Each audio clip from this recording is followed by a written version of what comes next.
இன்று தமிழ்நாட்டில் அரசு என்னென்ன செய்தது, முதல்வர் விஜய் இன்று என்ன நடவடிக்கைகள் எடுத்தார், 3 நிமிடத்தில் முழு அப்டேட் பார்ப்போம்.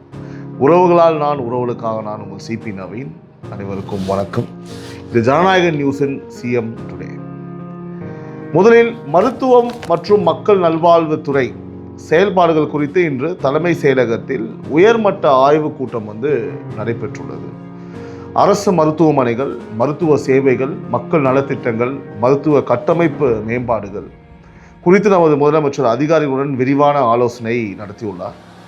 ஹெல்த் செக்டார் மீது அரசு தற்போது அதிக கவனம் செலுத்த ஆரம்பித்திருக்கிறது என்று தகவல்களும் வெளியாகி வருகிறது. உறவுகளே, அடுத்தது தமிழ்நாட்டின் முன்னணி தனியார் பால் மற்றும் பால் பொருட்கள் நிறுவனங்களில் ஒன்றான ஹட்சன் குழுமத்தின் தலைவர் ஆர்ஜி சந்திரமோகன் மற்றும் நிர்வாகிகள் இன்று முதலமைச்சரை சந்தித்துள்ளனர்.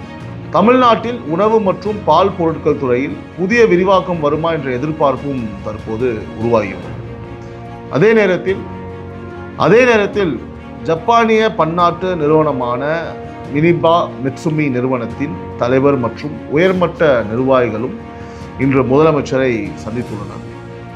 எலக்ட்ரானிக்ஸ் உற்பத்தி, தொழில்துறை முதலீடுகள் குறித்து முக்கிய ஆலோசனைகள் நடைபெற்றுள்ளதாக தகவல்கள் வெளியாகியுள்ளது.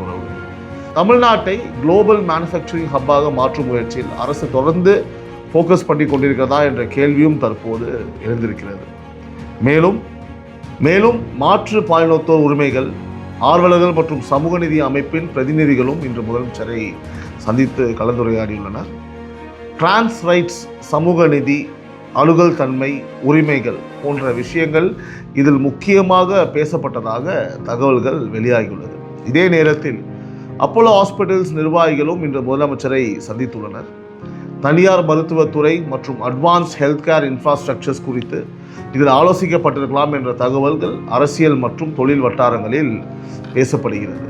ஆக்சசிபிலிட்டி, இன்க்ளூசிவ் கவர்னன்ஸ், சமூக நீதி சார்ந்த கொள்கைகள் மீது அரசு கவனம் செலுத்துகிறதா என்ற விவாதமும் தற்போது உருவாகியுள்ளது. மேலும் 2025ஆம் ஆண்டு தமிழ்நாட்டுக்கு ஒதுக்கப்பட்ட புதிய IAS பயிற்சி அலுவலர்களும் இந்த முதலமைச்சரை சந்தித்துள்ளனர்.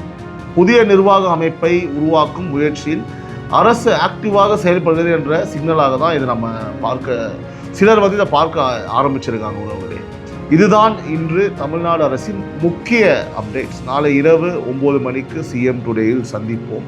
உறவுகளால் நான், உறவுகளுக்காக நான், உங்கள் சிபி நவீன். இந்த ஃபார்மேட் உங்களுக்கு பிடிச்சிருந்தா கமெண்ட் பண்ணுங்கள், ஃபாலோ பண்ணிக்கோங்க, ஷேர் பண்ணிக்கோங்க, லைக் பண்ணிக்கோங்க. நன்றி, வணக்கம்.